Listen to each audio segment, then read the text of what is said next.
The courts have made it very clear that the police have no right to grant administrative bail that asks for civil servants to own, first and foremost, 100 million naira houses, which is a crime. That's corruption. Hello, welcome to another amazing video. If this is the first time coming across this channel and you like what happens here, then go ahead and click on that subscribe button. Also turn on your post notification bell so that you get notified whenever we post videos on this channel. On this channel, we do not promote hate speech, we do not promote violence, we only bring credible information that will benefit members of the public. I want to use this opportunity, I want to use this medium to appreciate YouTube for creating such an amazing avenue that helps us bring information, credible information to the members of the public. Now, I came across this video that caught my attention. I want us to watch it together. As you watch, do not forget to like and share. The illegal IDP saga versus Omoyole Sowore. This is where it all started. Stay with me in this video while we follow it step by step. Hello, hello. How are you? This one, I want to cause traffic for this place again. Not be airport road be this, huh? Wanna come up for roads? Wanna come up for roads? You know, to wind this place down. Why not? We are not parking. We are not supposed to be causing traffic to the airport. We are not parking. Wanna calm down? Wanna calm down? Wanna calm down? We know the park. We know the park. Go and bring your guy. I know the park. Now they cause traffic for roads. We don't need this traffic. This is the airport to this is the airport road. I know the park. I know the park. Come on for roads. Come on for road. I know the park. Go bring your commissioner. I know the park. I know the park. I know the park. When I come up for roads, God punish you too.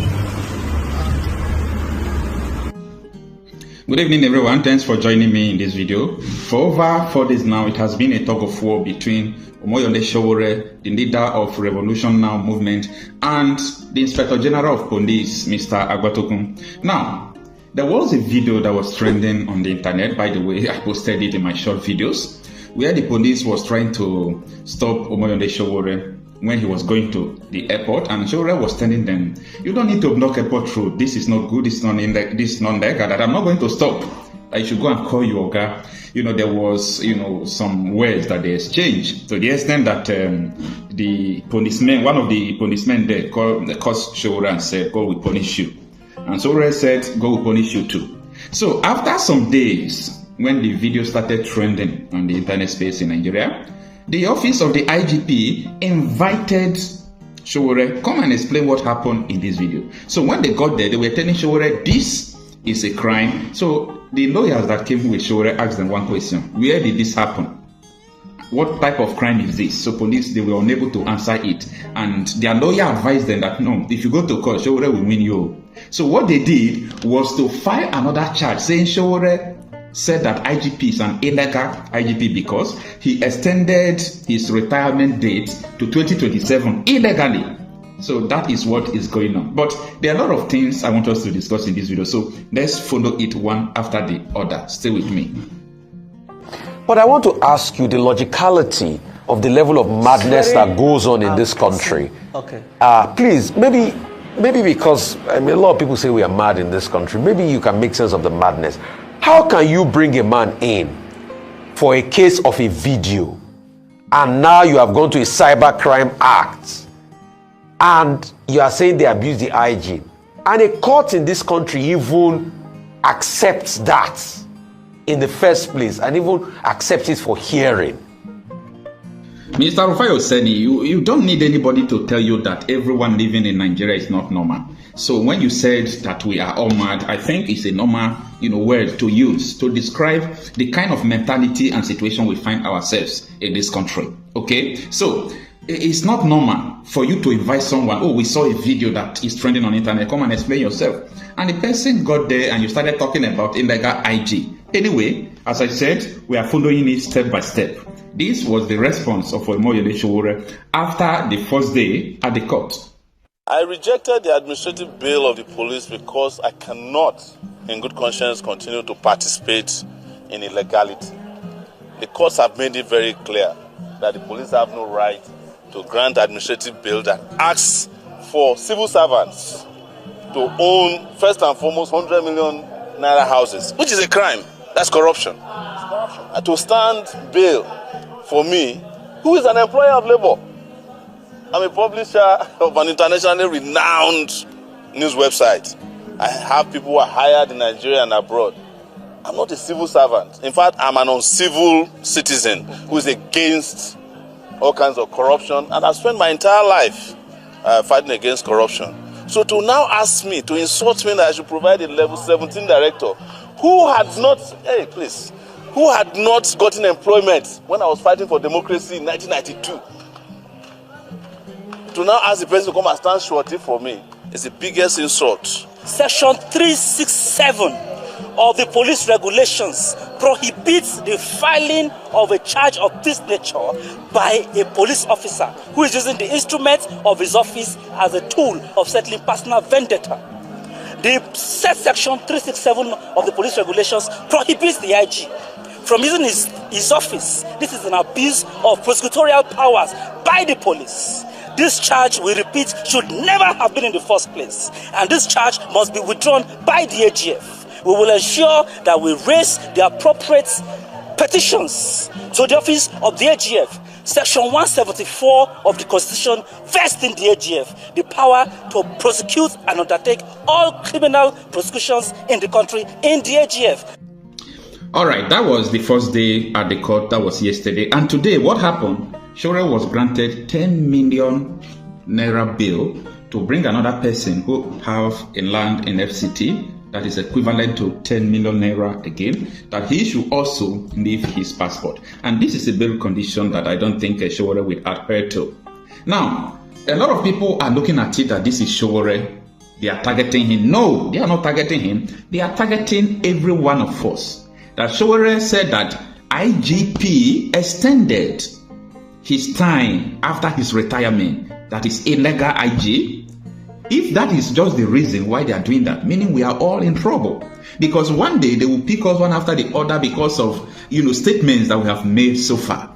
So I am looking at this that if this continue, it's not even what people are talking about the situation of Nigeria, about this, about that. They will be worse than NSAS that is going to come if the police continue to intimidate people in this manner. However, one of the lawyers to Omoyole Sowore has come to give details about everything that transpired. Take a listen.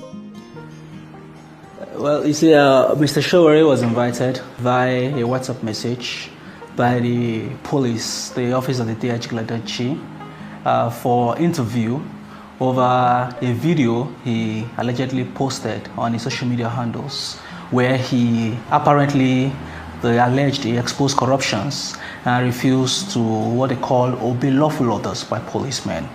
In that video also, you will see, I cannot vouch for the veracity of the video or the authenticity of same, but you will see in that video that the police officer even asked Sowore to go upon recognizing the person of Mr. Sowore. Now, when we went for the interview, how the police, for the first intelligence bureau, the DIG Ladanchi interviewed us, and we simply asked the question that you are alleging that a crime has been committed in connection with that video. Can you tell us the nitty-gritty or the basics of that particular allegations you're making? What is the venue, even for a start, what is the venue or the location of the particular offense you alleged was committed? They could not offer an answer. So when they saw that apparently that story would not scale and that a charge on that premise would fail, they decided to dig deep by looking for some other things to charge Omoyole Sowore with. And you could see a 14-count charge was filed a day before yesterday. 16-count charge was filed a day before yesterday by the police, where they alleged that Mr. Sowore cyber-stalked the IGP by calling him an illegal IGP. Illegal IGP Egbetokun should resign. I regard that particular charge as most laughable. Firstly, it's an abuse of prosecutorial powers. Secondly, in a sane society, such a charge should never hold. As a matter of fact, filing of that charge by the IGP is sufficient ground for the President and Commander-in-Chief to relieve the IGP of his office immediately, because section 367 of the police regulations, regulation 367, clearly prohibits any police officer from instituting a legal proceeding in matters that connect to his employment or his interest in office. That charge that was filed by the office of the IGP in his own name clearly violates these regulations. And the police cannot, no police officer can act in violation of the law that guides their proceedings or that guides their work and duties. It is also clearly a breach of section 174 of the Constitution that vests in the AGF the power to prosecute. The IGP has simply used his office and the instruments of his office to abuse, to covet for himself prosecutorial or abusive powers of prosecution. This charge will retrace. If you see the entire 16-count charge, we are all hanged on cyberstalking the police. And mind you, they brought that particular charge under section 24 of the 2015 Cybercrime Act and the 2024 amendments. That particular section has been amended, in so much so that using that particular section as a tool for ventilating personal vendetta or for settling personal scores has been expunged completely from the particular law. There are judgments which you've cited to them, judgments that has prohibited the police from filing charges under the Cybercrime Act to settle personal scores or personal defamation, or using it as a tool to settle personal scores against individuals in Nigeria and persons in Nigeria. The police has no powers under that law to file a charge upon allegations of defamatory comments made by a Nigerian against any person, including the IGP. So that charge in the first place should never have been. But because we live in a country where we are, they just believe they can act recklessly and do things that appeals to them. It should never have been. We would ensure that upon the consideration of the bill of Mr. Sowore today, we take all necessary steps to ensure that that charge is withdrawn and that appropriate sanction is meted out to the IGP. What he has done is simply to abuse his power and his oath of office, and that should never have been allowed in a democracy like ours.